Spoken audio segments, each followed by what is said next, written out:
Papa Leo wa 14 kuri iki cyumweru yasomye misa yo gutangiza ku mugaragaro ubutumwa bwe nk'umushumba wa Kiliziya Gatolika ku isi, aho yasabye abantu gutera intambwe basanga Imana kandi bagakundana, anasabira amahoro ibice by'isi bishegeshwe n'intambara.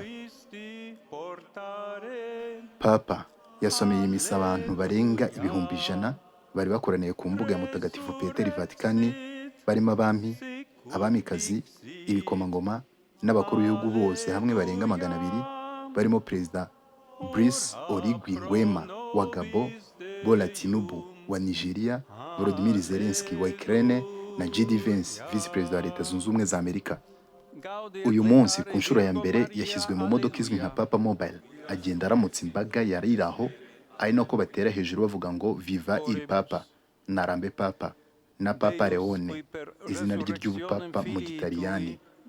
Leo wa 14 ni Papa wa 167 wa Kiliziya Gatolika, kandi niwe wa mbere watowe ukomoka muri Leta Zunze Ubumwe za Amerika. Nyuma gato, Leo wa 14 yasomye misa ya mbere muri chapelle izwi nka Sixtine, agaragiwe na bagenzi be bamutoye.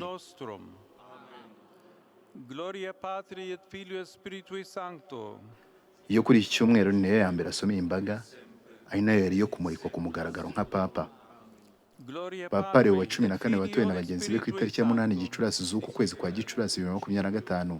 Mu butumwa yatanze yasabye Kiliziya gukundana no kunga ubumwe nk'umuryango mu nzira igana ku Mana.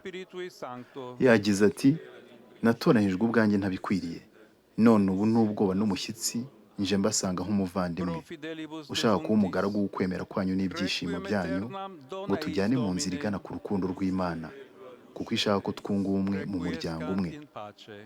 Muri iyi misa, abakristo Gatolika bakunda kwita misa y'umuganura, niho Papa Leo wa 14 yambitswe bimwe mu bimenyetso byambarwa n'umushumba wa Kiliziya Gatolika uri mu nshingano. Ibyo ni impeta ya zahabu mu Kiliziya bita impeta y'umurobyi, cyangwa impeta ya Petero, yemeza ko yabaye umusimbura w'intumwa Petero nawe wahoze ari umurobyi nk'uko Bibiliya bivuga.